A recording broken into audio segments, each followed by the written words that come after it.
In 1978, 5 men vanished into the freezing Sierra Nevada mountains. They didn't call for help. They walked past shelter. They walked past safety. And miles from their car, they died in the snow for reasons no one has ever understood. This case is now known as the American Dyatlov Pass, and once you hear what they did, you'll understand why investigators still lose sleep over it. Hello everyone, and welcome back to Silent Observer. Today's story is often called the American Dyatlov Pass, and it is one of the most frustrating, terrifying, and illogical mysteries in FBI history. Let's get into it. To understand why this tragedy is so confusing, you first have to understand who these 5 men were.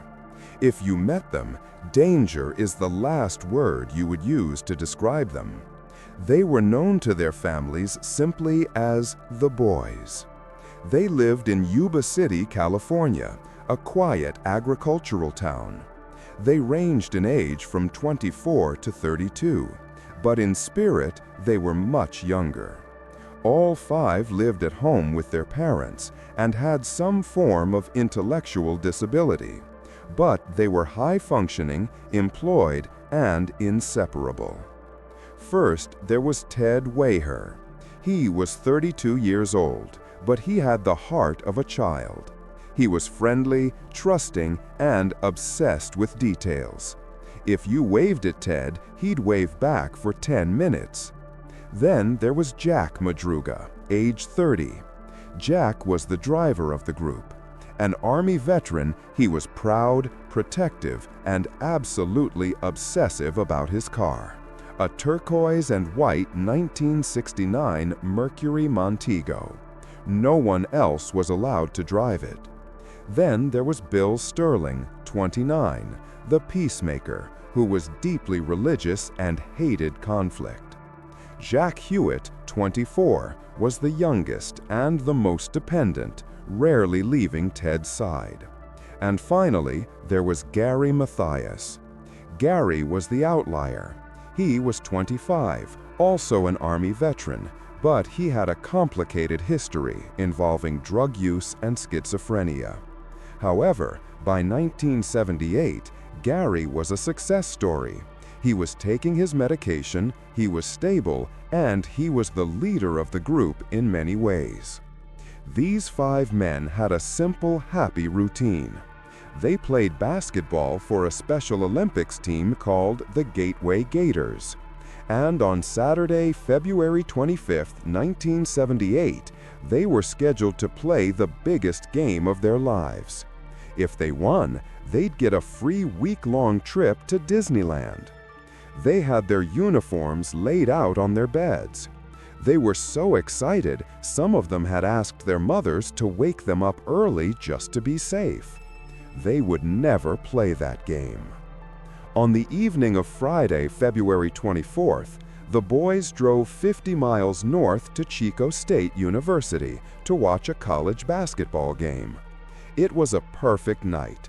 They watched the game, cheered for a victory, and were in high spirits. After the game, around 10 p.m., they stopped at a market in downtown Chico.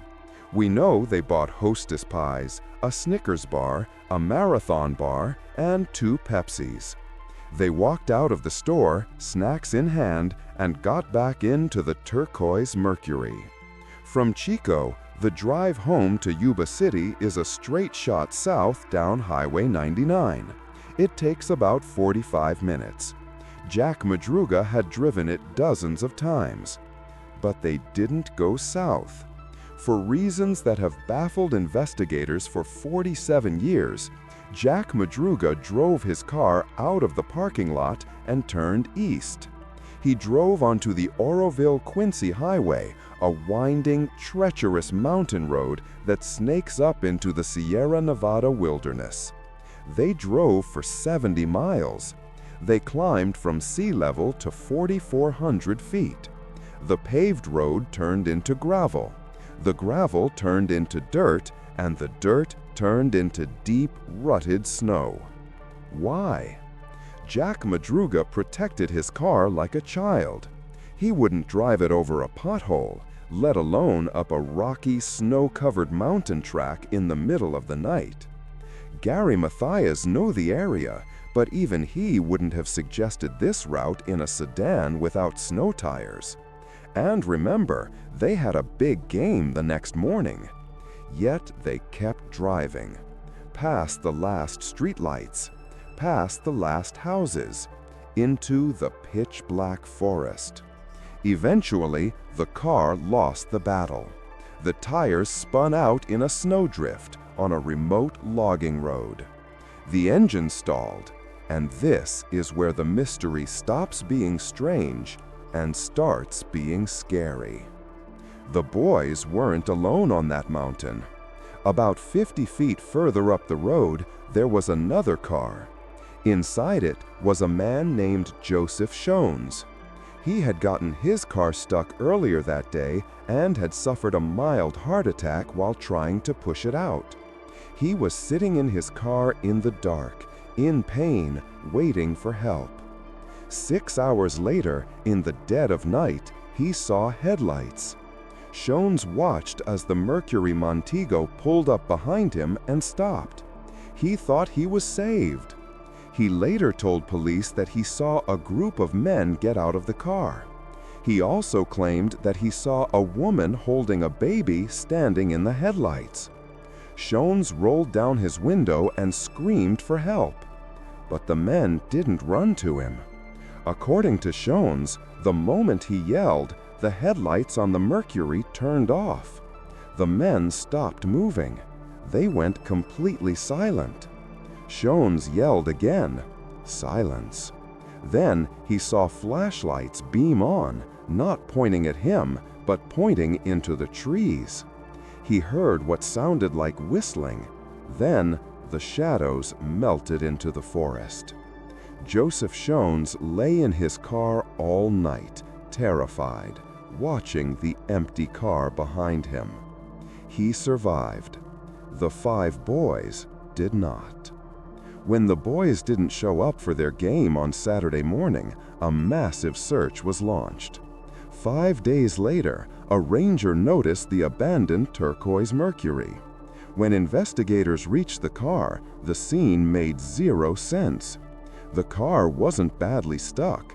5 strong men could have pushed it out. The gas tank was a quarter full. The snacks they bought were sitting on the seats unopened. And the back window was rolled down, letting in the freezing mountain blizzard. But the most chilling detail? The keys were missing. There were no footprints. The heavy snowstorm had scrubbed the mountain clean. For months, the families waited. The snow piled up, burying the mountain and its secrets. Spring came, the snow melted. And in June 1978, a group of motorcyclists riding deep in the forest, 19 miles away from the car, stumbled upon an old Forest Service trailer. What they found inside turned this from a missing persons case into a house of horrors. Investigators found that at least one of the boys had survived the night. He survived for weeks. He lay in a bed, slowly dying, while surrounded by the one thing that could have saved him. We left off at the door of a snow-covered Forest Service trailer, 19 miles deep into the wilderness. When investigators stepped inside, the air was cold and heavy with the scent of death. On a bed in the back of the freezing cabin, they found the body of Ted Weiher. But looking at him, they almost didn't recognize the 32-year-old man. Ted, who was normally over 200 pounds, had lost nearly half his body weight. His beard had grown thick. His feet were severely frostbitten, and he was wrapped tightly in 8 bedsheets pulled up over his head like a shroud. The autopsy revealed that Ted hadn't died quickly. He had lived for at least 8 to 13 weeks after the car was abandoned. He was alive in that trailer for nearly 3 months. And this is where the logic of the case completely shatters. Ted Wyher died of starvation and hypothermia. Yet, sitting on a shelf right next to his bed were matches. In the corner was a fireplace loaded with paper and wood, ready to be lit. Outside, there was a propane tank for heat that was still full. All they had to do was turn a valve. But they never did. They sat in the freezing dark, slowly dying, while the means to save themselves were within arm's reach. It gets worse. In a storage shed just a few feet from the trailer, investigators found a massive supply of military sea rations. There were dozens of cans of food, enough to feed all 5 men for a year. Some of the cans had been opened and eaten, but the vast majority were untouched. Investigators found a P-38 military can opener on the table, which only the 2 Army veterans, Jack Madruga or Gary Mathias, would have known how to use. This proves that at least one of the veterans was in the trailer with Ted. They knew the food was there. They knew the heat was there. Yet, for some reason, they chose to starve rather than eat freely. They chose to freeze rather than light a fire. It was as if they were terrified that a fire or the smell of cooking food would reveal their location to something or someone outside. But where were the others? Ted was alone in the trailer. The search team fanned out into the melting snow, and the forest began to give up the rest of the boys. 11 miles away from the trailer, they found the remains of Jack Madruga and Bill Sterling. It appeared they had died before reaching the cabin, likely succumbing to the cold on the hike up. Scavengers had unfortunately gotten to them, leaving little behind. 2 miles from the trailer, a father's worst nightmare came true. Jack Howitt's father, who had joined the search party, was walking through the brush when he found a pair of jeans and a backbone. He had found his own son. Jack Howitt had died of hypothermia, likely fleeing the trailer or trying to find help. That left one man, Gary Mathias, the success story, the man who had overcome his struggles and become the leader of the group. In the trailer, police found a pair of tennis shoes. They belonged to Gary Mathias. But Ted Wyher's leather shoes were missing. The theory is that Gary's feet swelled from frostbite, so he took his own shoes off and put on Ted's larger leather shoes. Gary Mathias was never found.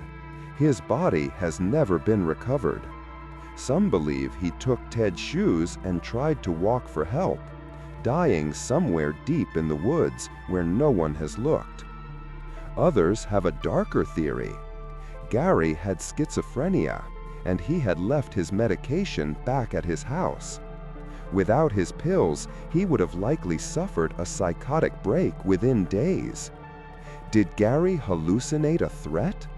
Did he convince the others that the woods were filled with monsters? Did he tell them that if they lit a fire, the bad things would find them?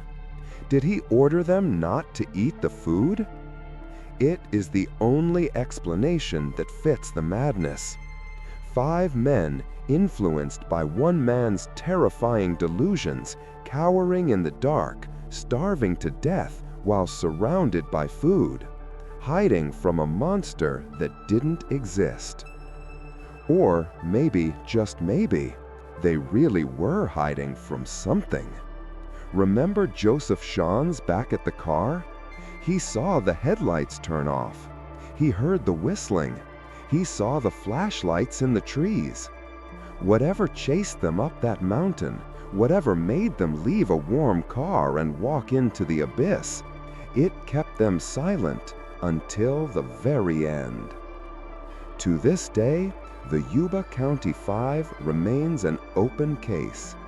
Gary Mathias is still listed as a missing person, and the silence of the Sierra Nevada mountains holds the only truth about what happened on that long, cold night. Thanks for watching. If you want to see more stories about the unexplained, hit that subscribe button. I'll see ya in the next one.